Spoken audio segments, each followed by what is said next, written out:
So good morning, good day, and I would like to start with a story. There was a Zen teacher who came from Japan in the 1960s here to the San Francisco Bay Area, and his name was Kobun Chino. And he was also apparently a master of Zen archery, or the way of archery, Japanese archery. And he was invited to Esalen. Esalen is a retreat center that is very famous for its incubating much of the human potential movement of the 1960s and so forth. And it lives, Esalen Retreat Center is right on the cliffs in Big Sur, south of here, overlooking the Pacific Ocean. It's a magnificent place. There's lawn in the front kind of goes right up to the cliff, and you see, vast Pacific Ocean in front of you. So Kobun Chino was invited there to do a archery demonstration. And many people came out on the lawn to watch him, and he was all set up, and he was wearing kind of this formal Japanese archery robe or clothes, kind of very formal, ritualistic looking clothes. And he came up and to where he was going to stand, and he took a long time to prepare himself. And apparently people watching were just mesmerized by his care, his attention to detail, his focus,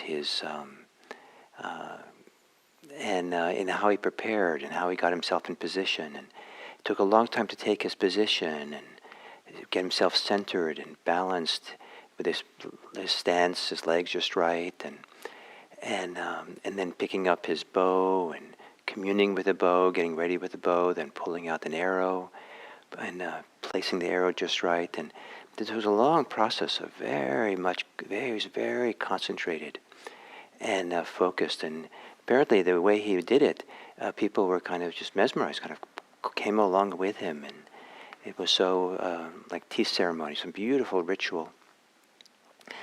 And finally, he was then spent a lot of time getting himself just making the aim to really, and finally he released the arrow, and the arrow flew straight right into the mark, and it landed smack in the middle of the Pacific Ocean. That's where he had aimed it for. And so it's a wonderful story that it's not about what he was trying to hit. It wasn't about trying to hit something exactly. It was all about his presence, his attention to the present moment, to his body, to his details. He was fully engaged in this process. And then when he was aiming, it was hard to miss the Pacific Ocean if you standing on the cliff looking in the general direction. But he took his task very seriously. He was very focused. The point was not to shoot the arrow and to hit the target. The point was to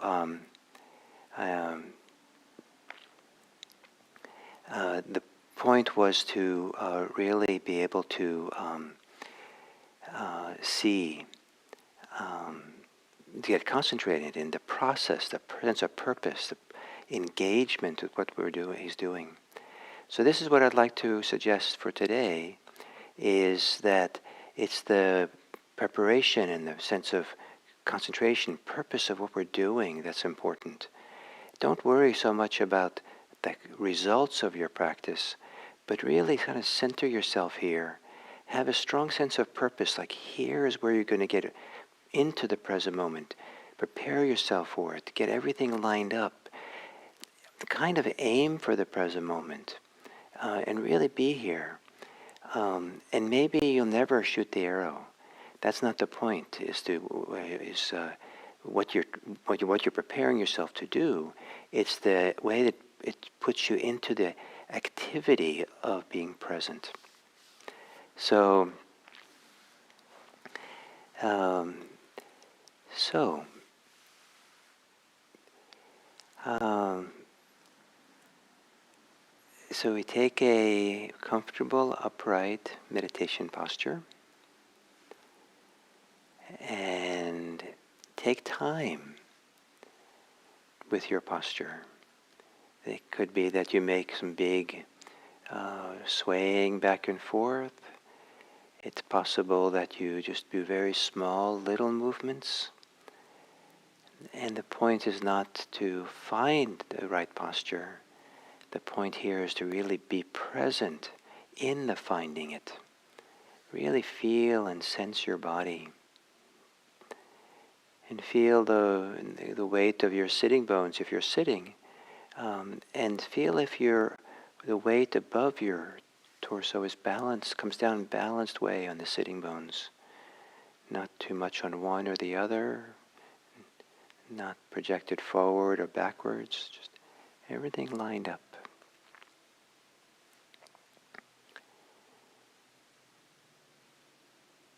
And then with the same kind of care that every little detail is precious, is tender, is done gently, carefully, close your eyes. And then, to prepare yourself, take a few long, slow, deep breaths. Breathing in deeply. And exhaling and grounding yourself here, this place, the body, on your seat, place where you're meditating. As if you're establishing a balance, a stability in the place, with the place you're sitting on. That which is holding you up.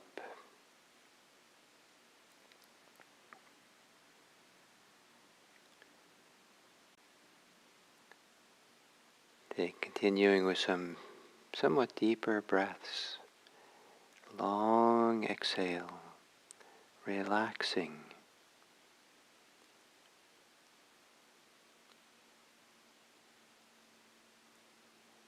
Now letting your breathing return to normal. And still the preparation of arriving here, being ready. As you exhale, relax your body. Relax the face, around the eyes.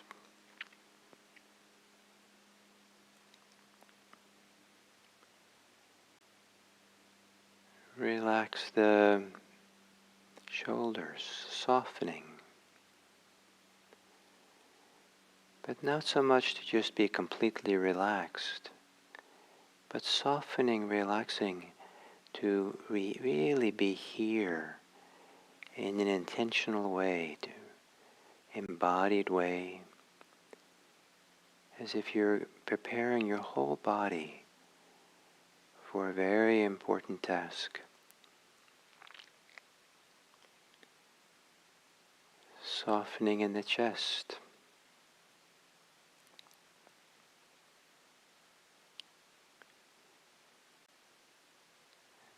Relaxing in the belly.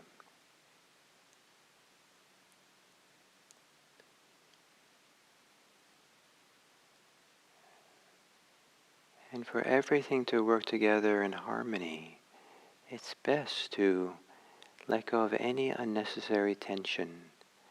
It could be in the hands and the fingers, up the arms,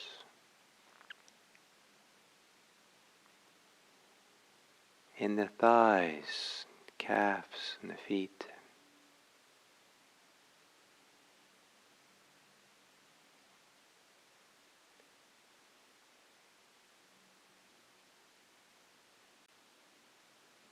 And then without changing anything in your posture, to embody your posture more fully.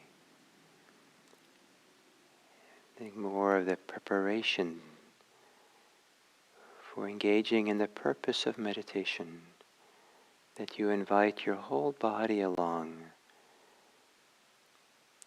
to participate in this attention, presence, the setting up of your attention.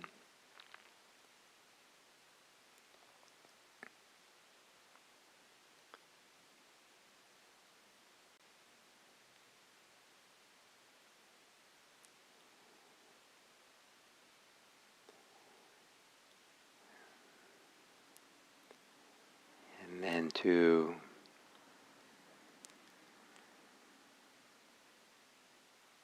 prepare to make the aim, like the archer who took a lot of time to prepare and aim and establish that aim where the arrow is going to go. So set your aim on the body breathing. This is the purpose here, to really connect, be present for the inhale, the exhale, in whatever place in the body where is the right place for you to put your attention regarding breathing. Maybe where you most enjoy your breathing. Maybe where it's clearest.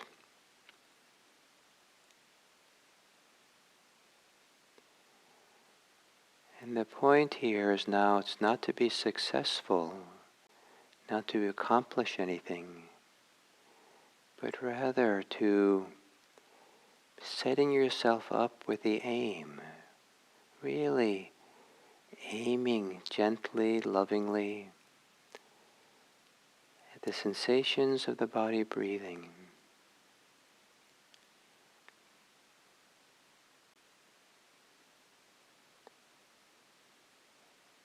Entering into the sense of purpose and dedication to be with your breathing.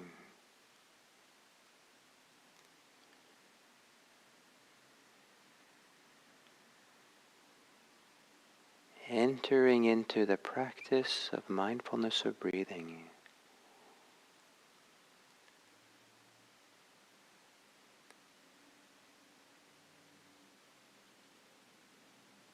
With a sense of purpose, dedication, where part of what you're doing when you're meditating is embodying, inhabiting, evoking a sense of purpose. This is what you're doing now, is just with quietly breathing.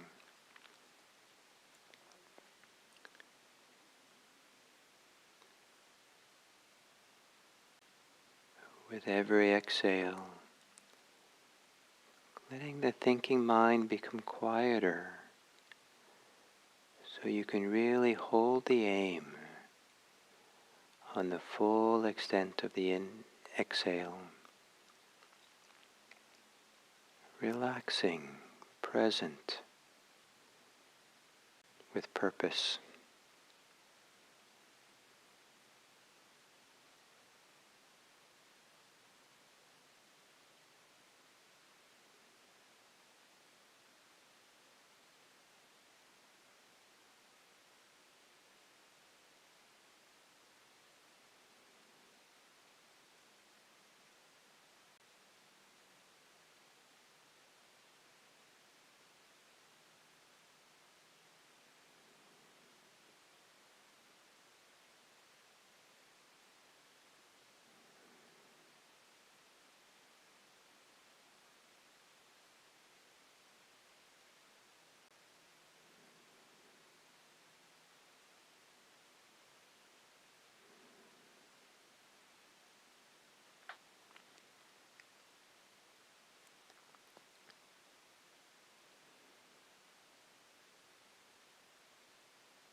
If you lose contact with your breathing, it's okay. Bring yourself back into the dedication of finding the breath, getting centered on the breath, aiming at the breath.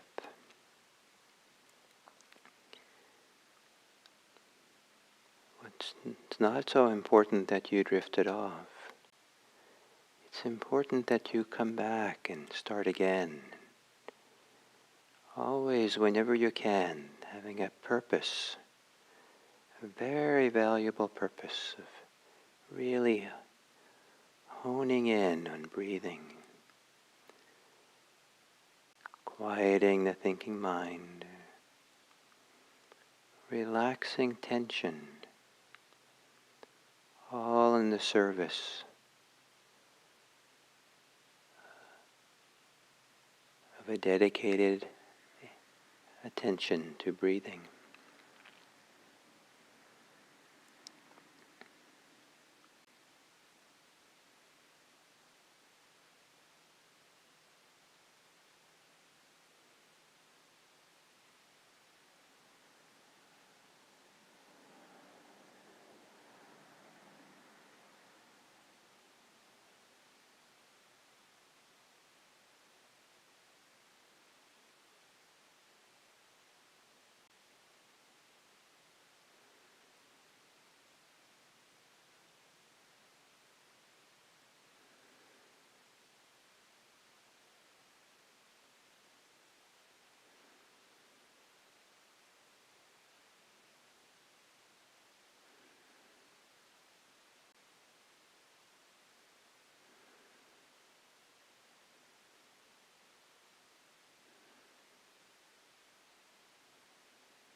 And then as we come to the end of this sitting,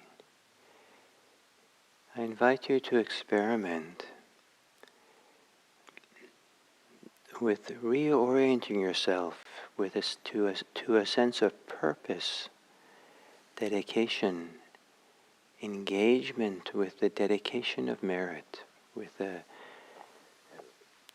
turning our practice around and wishing well for this world of ours. And how would you embody this change of direction in the practice now and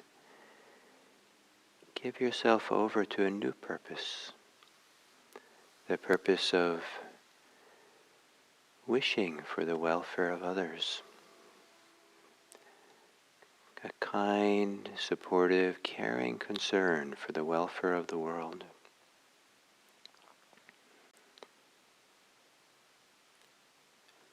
And with this new purpose, to enter this purpose for these couple of minutes, may it be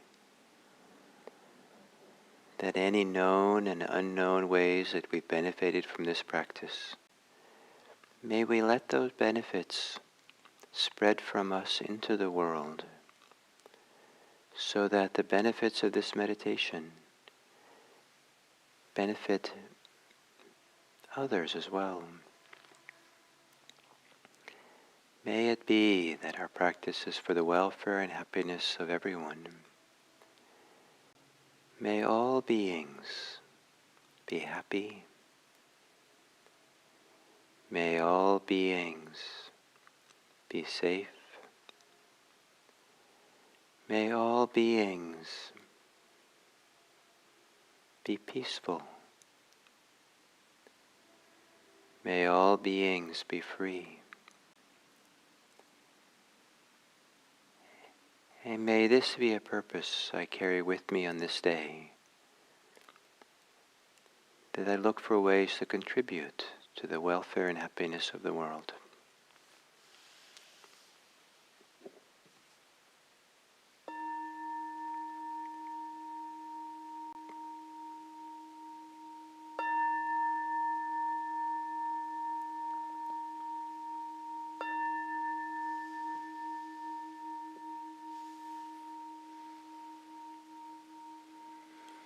Thank you.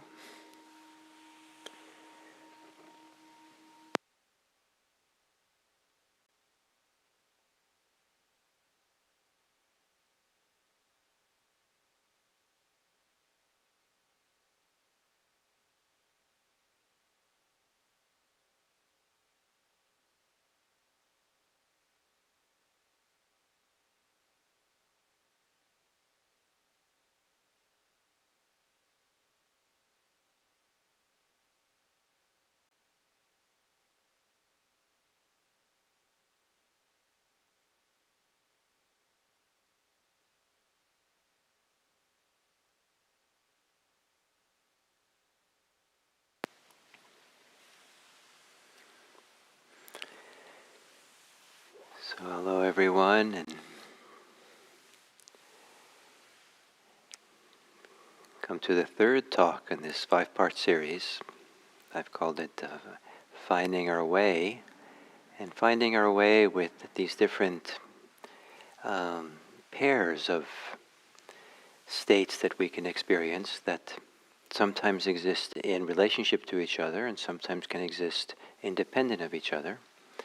Sometimes can be healthy and sometimes can be unhealthy. And today the pairing is that of joy and despair. And for me, when I think of this, the joy that I've kind of been awoken in me through this Buddhist practice, I think of it as a big yes. Yes.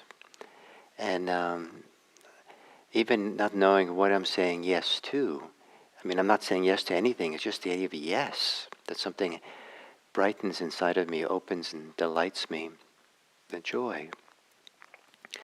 And that in that regard, then, despair is this no, oh no, kind of giving up, a kind of a deflation, a kind of drop and loss of energy, sinking, a feeling of maybe hopelessness or great disappointment or great sense of fear of what might come, and so this yes movement and this no movement that can exist together. A little bit like yesterday, the gladness and the sadness, that joy can come from hope. And when hope is dashed, it can bring a lot of despair. Or there is no hope, it can bring a lot of despair. But one of the my strongest associations with these two has to do with purpose.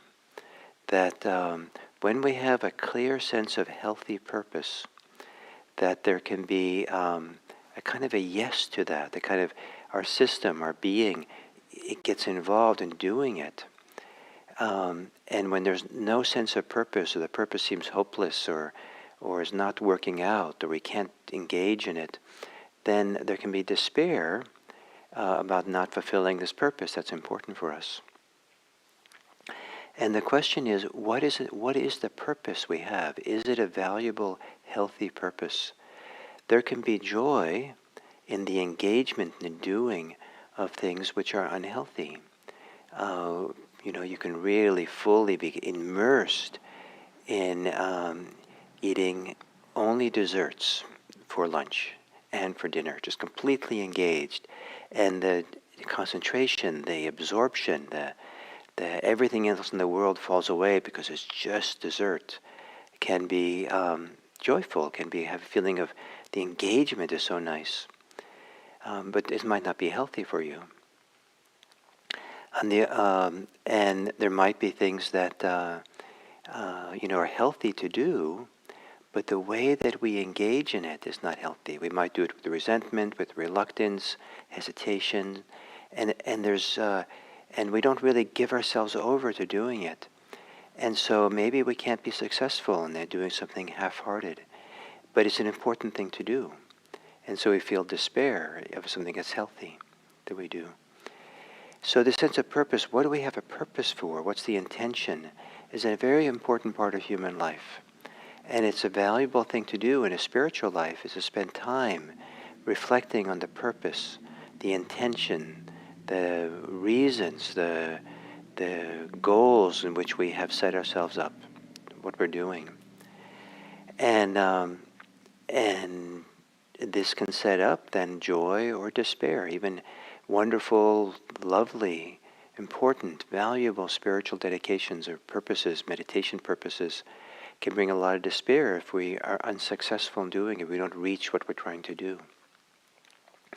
What I'd like to propose is that it's important to spend time reflecting on what our purposes are, and whether it's the purpose is just to cook a meal or clean the dishes, or the purpose is to develop or mature spiritually in our Buddhist practice. These motivations, purposes are important to become clear about. So then we can inhabit the purpose. We can really say yes to it and engage. And hopefully it's a healthy purpose. And then have a sense of appropriateness of how we attain these purposes. I mean, if you sit down and my purpose is to get enlightened, but first you don't even know how to do breath meditation. Maybe first you need to learn the basics of breath meditation, and learn about the hindrances. And so the purpose, there's all these earlier purposes we have to inhabit and follow through on before we can attain the full ones. So the sense of purpose I'm talking about here is not an abstract purpose, which might be, some distant one, which might be important for us, but rather each step of what we do, how we engage in the moment in the direction of that purpose. So if the purpose is to be able to develop strong concentration, then engage fully for a while understanding your hindrances. Without really becoming wise about the hindrances, you probably won't get to reliably, healthily concentrated. And so engage in that process, study the hindrances, and that's the purpose. That's what we engage ourselves in. So when we despair can come when we don't have a purpose, when we don't have an engagement. And so this idea of a joy and despair, which are healthy, are based on a healthy sense of purpose. And then learning how to inhabit that purpose in the moment, doing in the moment what's appropriate for that purpose. Not sitting there kind of just daydreaming about a big purpose far in the future. But if this purpose is important enough, what do I enter into and do now? And so, for example, if now this idea of concentration, and well, I need to learn about the hindrances, so maybe the next step is to read about them. And so then you would sit down in a way and really purposefully engage. You wouldn't read maybe a book or an article about the hindrances like you would read a novel and just kind of as entertainment and just kind of be carried along to relax. You would do it purposefully, engage in it, but not in a way that's stressful, of course, and this is where the art of all this is, but a way that brings you joy. And there's a yes. There's the art of doing, of engaging, that brings joy. And not a lot of people have learned this. They've learned it in certain areas, certain things which are fun to do. They can really enjoy doing that. But there's an art to learning how to do anything that you need to do in a joyful way, in a way that's a big yes. It's like in doing it, it's so much good. If you have to clean the toilet today, the more senior monks in the Buddhist monasteries in Japan, they're assigned to the task of toilet cleaning. And maybe because they have the spiritual maturity to really do it. So you have to clean the toilet. So maybe you don't like it, it's a little bit gross, and so you do it like half-heartedly. But to do it fully, just really, if this is what you're doing, this is your life energy for this moment is clean the toilet. Do it as if it's everything, it's the whole. Just give yourself to a yes to doing that. What I'm teaching here today is a lot of what I learned through Zen training, where if you sweep the courtyard, that's what you do. You give yourself over to it. Toilets, whatever you're doing, you give yourself to it. And the surprise of it is that it's possible to learn to really feel a sense of joy and delight and happiness in just giving ourselves over to it. Even if you're sick and don't have much energy, then you have to, what does giving yourself over really do something with purpose? What does it look like given the conditions of your life if you're sick or in pain? Whatever the circumstances are, the sense of doing is in harmony with the circumstance, with yourself and the world around you. But this is what you're doing. You say yes to this. It can be overdone. It can be done with stress, so you're exhausted at the end. And we can learn the art of doing that we're fully there, but we're relaxed in doing. So this art of appreciating the value of what we're actually doing while we're doing it can be a source of tremendous joy. And that kind of joy can grow. And part of the despair that people can experience is when they have no sense of purpose, when the purpose they had for their life kind of gets shattered, or they're unsuccessful in their purpose. Purpose is very important. And so the relationship between purpose and fulfilling a purpose, engaging in a purpose, and your joy and despair is something to reflect on and look at and consider. And certainly knowing you're doing something that's wonderfully and meaningful for you and purposeful can be a source of joy.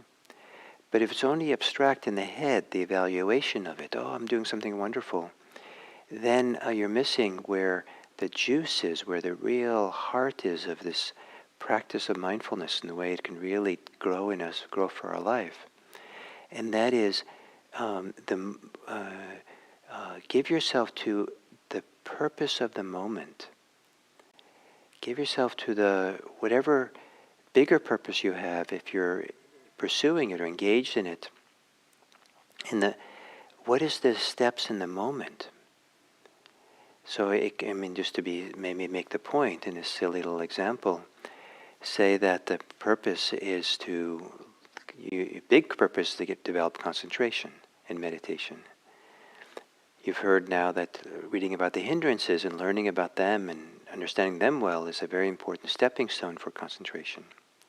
So now you don't have a book on the hindrances. You don't have anything. So you go to the library to get one. The town library said they have one.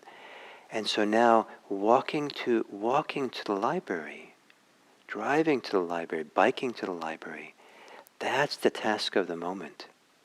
You forget about going to the library. You set the course to go there, and now you give yourself over to the going to the library. When you get to the library, and this is how it works in a monastery, when you open the library door, you give yourself over to opening that door. You give yourself walking down the aisles, finding the book. And so it's the doing where something really important comes up. Doing things in a purposeful way, intentional way, so that you find joy in it. I'm not suggesting this is easy, but it's possible to live a life of yes.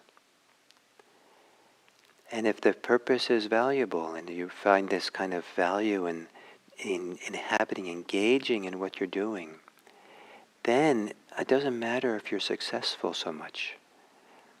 You might fail at things, but you're so happy about the way you did it. It was rewarding. The way you did it was rewarding. And if you're successful or not successful, your joy, happiness, and well-being is less dependent eventually on the success or failure, but in how you did it, how you were involved with what you did. So, so for today, I've maybe given you lots to think about and to engage in for the day, but to maybe make key points. Reflect on purpose. What role does purpose have in your life? And have you dismissed the value of purpose? Can you find a sense of purpose? Purpose doesn't have to be big purpose. It could be the small purpose of the next 5 minutes, the next hour. What's the purpose you have? And then the yes of engaging in purpose, in the step-by-step ways, the small steps it takes, whatever purpose it is, not to be ahead of yourself from the activity of the moment, the individual steps to get there, and to find how a yes, an engagement in the steps to whatever you're doing, the purpose, that is purposeful as well. Finding purpose in how you do things is one of the great joys and secrets of a well-developed life. And it'll support your practice. Your mindfulness practice is a way of manifesting your mindfulness into our life. So I hope you enjoy it. I hope you find a delightful day with yes to whatever you're doing and exploring your sense of purpose. Thank you.